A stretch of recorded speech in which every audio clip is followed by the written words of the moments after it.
this? I appear to be reading a woman's magazine. And, egad, I'm wearing a bathrobe. You know what this means? I now have all the credentials needed to talk about and give advice about relationships, even though I myself have never been in one and have no experience. Now, even though I am not really the relationship expert of the universe, I do a lot of people watching, and I've noticed that every functional relationship I've observed has 3 common factors present, and if one of those factors breaks down, the relationship falls apart. Let's have a look at those 3 factors, shall we? The first is pretty obvious. It's mutual physical attraction. If that's not present, you should just be friends. And if that degrades, the relationship degrades too. The second factor is also pretty practical. It's logistical feasibility. If a couple can't physically hang out, or at least if it's a long-distance relationship, regularly communicate, a relationship is not going to happen.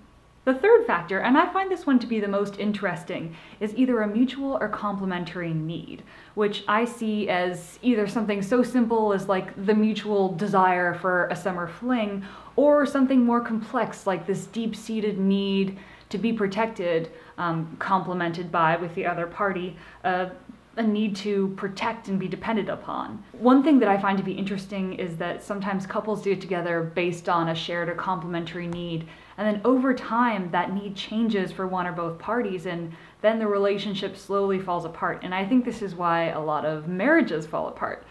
People move, jobs change, and suddenly either a need that the relationship was founded upon is no longer met, or needs change and suddenly the other person doesn't satisfy it. And so that one extra thing that's necessary to keep 2 people together falls apart, and hence the relationship dissolves as well.